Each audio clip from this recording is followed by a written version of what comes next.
Alright, I wanted to give a bit of a response to the eMake Mac versus PC or Mac users smarter, I believe it was. And I'm not really responding to eMake in this. I found some statements in the video that I found in a lot of Windows PC users' arguments that I really wanted to bring up as, I guess, to add to what eMake was saying. But first off, I'm going to say that I'm not entering the debate as are Mac users smarter, because I know brilliant Mac users and I know brilliant PC users, even brilliant Windows PC users. So I'm not stating that. What I am going to state is misconceptions based on hardware comparison between operating systems' use of hardware. Let's put it that way. All right.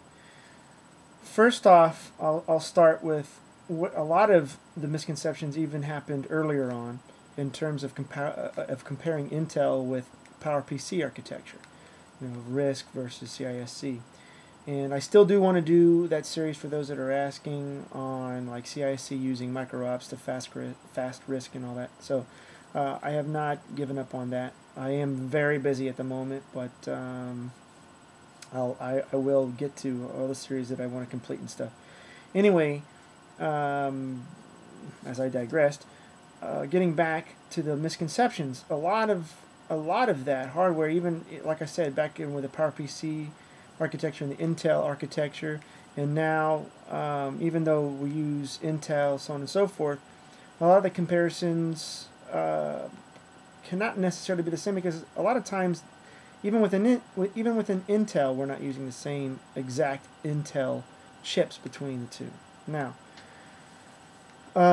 one thing, which was the one that was the argument that really gets me going, and it's what a lot of Windows PC users will use, because I know Linux users and Unix users won't use this argument, and it is that Macs don't have the latest and greatest video card. Now, the reason being is that that's completely based on a misconception. Macs will never have the latest and greatest video card that is the latest and greatest video card for DirectX 10, because OS 10, Linux, and Unix, and everybody else who is not Windows does not use DirectX 10. We use OpenGL. And many times, more than not, the latest and greatest DirectX 10 video card is not the latest and greatest OpenGL video card. It's that simple. So all the countless arguments that I've ever seen with Macs not having the latest and greatest this and that are, and many times, based on that very same premises. While I use that specific with a video card, I mean, it's true for a lot of things. I mean, a lot of times when we try to push our hardware, especially myself, because I know I do build my own PCs, like I stated in my other video, a lot of these users who are also making those arguments are users that do build 100% of their computers. And really, more than not, if you are one of those, inherently you are against the ideology of a controlled hardware environment, and thus you are against really OEMs or these vendors like Apple or Dell or IBM, HP. All of them are going to control your hardware environment to one extent or another. So really, it's kind of a moot point to even argue against Apple or Mac or whatever, because you're really just arguing against the idea of a controlled hardware environment. Now, going back to the whole difference in the way structures end up to be, I mean, we can't help it that Windows has their own architecture, Unix has theirs, and Linux has theirs. I mean, it's just the way it is. I mean, the world we live in. But we can do something about, in terms of educating everybody, that, look, these operating systems do have different architectures. They utilize memory in many instances very differently from each other. Not so much within Linux and OS 10 and Unix, but all of them, I guess, grouped together in their very similar architecture versus, let's say, Windows.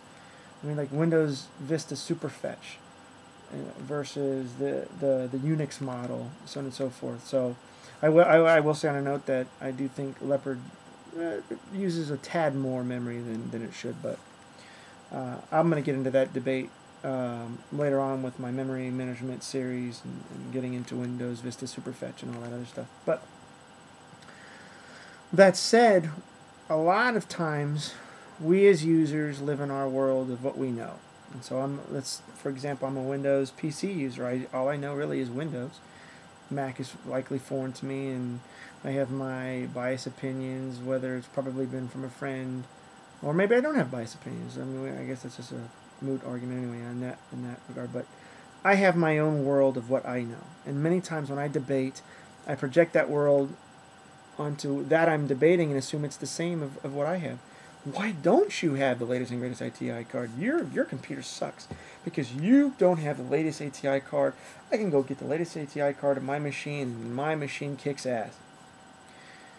Now, if that same user actually took that ATI card and actually learned a little bit about the different OS architectures, they'd learn that that latest and greatest video card would be a pile of crap in that other machine, because chances are it couldn't support diddly squat of the OpenGL engine, or even have the latest shader models. Now, there are very good cards that actually do have very good shader models for OpenGL and very good shader models for DirectX 10. There are cases where the OpenGL engine is better than the DirectX 10, and then there are other cards that are dedicated to the OpenGL standard, and other cards are dedicated to the DirectX 10 standard. So you just gotta realize that and take those Windows PC arguments with a grain of salt, because they're really not understanding the other world's architecture, which more than not, when Apple adopted the OS 10, I mean, really, OS 10 became on board with the whole Unix-based and Unix-like systems out there, which are UnixWare or whatever, Solaris, and all the Linux distros. So, granted, Windows is a very large market share, especially within the context of a lot of these arguments are based upon, which are many of them are gamers. More than not, let's take a video card for an amateur animator who happens to be using Linux. He can't get the latest and greatest DX10 card. He's got to get the latest and greatest OpenGL card to do the 3D rendering on his machine or her machine. So, really, I'll just leave it at that. I wanted to clear up these misconceptions that a lot of these debate videos are based on. Thanks for watching.